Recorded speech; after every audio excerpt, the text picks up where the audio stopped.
Now, Benjamin Netanyahu says Israel's ready to take military action as tensions with Iran ratchet up. But what could that mean for the war in the Middle East? Here to give us her thoughts is Gina Abercrombie-Winstanley, former ambassador and now president of the Middle East Policy Council. And Ambassador, it's very good to have you on. I appreciate you coming on the programme.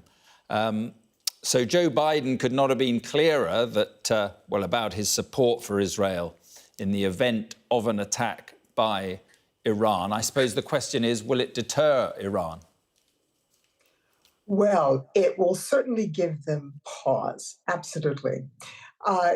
This is one of the reasons why it was so difficult when people were asking why the United States didn't simply condition aid to Israel or stop military assistance to Israel because of what's happening in Gaza, and the president making very clear that he does not agree with that.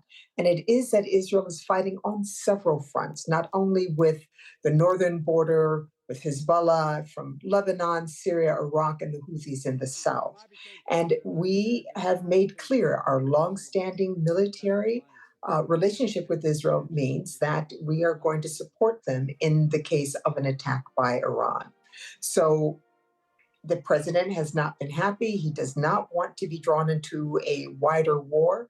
It will be very damaging for the United States, certainly for the president himself coming into an election. It'll be very difficult indeed. But it will depend on how carefully the Iranians make their decision about where and how to respond to the Israeli attack. So I assume that neither the United States nor Iran are looking to escalate this conflict. And if that is the case, give us a sense of what's going on behind the scenes. Will there be back-channel talks going on between America and Iran to lower the temperature on this? Yes, as best as possible. And we've already seen the examples of this. When the when Hamas attacked Gaza, you heard from Iran saying that they did not give a green light to that attack and they were not informed of the attack. That was in order to preempt any response that might have gone against Iran directly.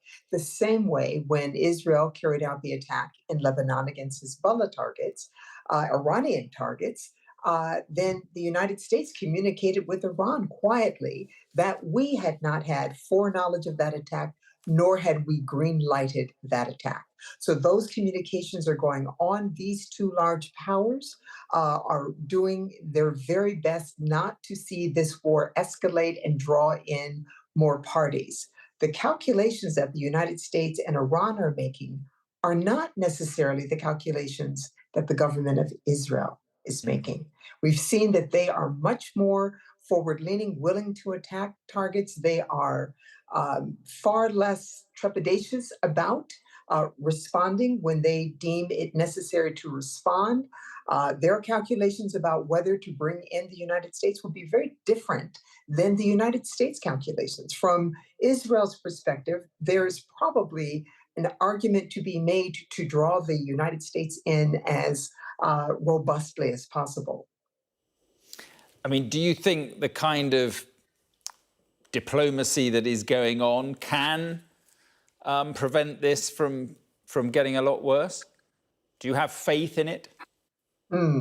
Well, I know many of my former colleagues are working hard. Diplomats, of course, aim for peace, not military conflict. So the efforts are going to be robust to try and avoid an attack that draws in the United States. But you've heard the president say rock solid support. You see that our commander of Central Command is meeting with the Israelis. There have been statements that there might be a joint operation if indeed it looks like there is a need for Israel to have assistance from the United States. So these things are being put out. They're on the table.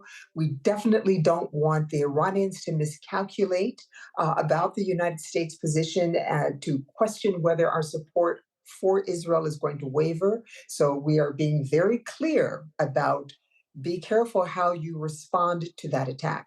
Now, keep in mind, there are any number of ways to respond to that attack. It doesn't take just kinetic action or military action. It doesn't have to be missiles flying or bombs being dropped anywhere. It could be a cyber attack. There are other things that can be done that are not quite as visible, but can be very damaging indeed, whether it's attack on infrastructure, banking, any number of things that can be used to respond short of a military response. And look, we've only got 45 seconds left, but I guess it's possible that a hostage deal or some kind of ceasefire organised in Gaza could take the heat out of it. It will certainly lower the temperature, and it's one of the reasons why the United States, in addition to the fact that we have citizens being held hostage, and of course support any release of hostages, but it can take the temperature down. We have to see how the other actors respond, but of course the Houthis have said this is all in aid of attacks happening in the Gaza Strip. So if a ceasefire is agreed, the hostages are returned, then we should see a lowering of the temperature once again and allow the region as well as the rest of the world to concentrate on how to break this cycle between Palestinians and Israelis so that we don't have to go through this again. Ambassador, thank you very much for coming on the programme. It'll be nice to speak to you again at greater length. Thank you very much indeed. My pleasure.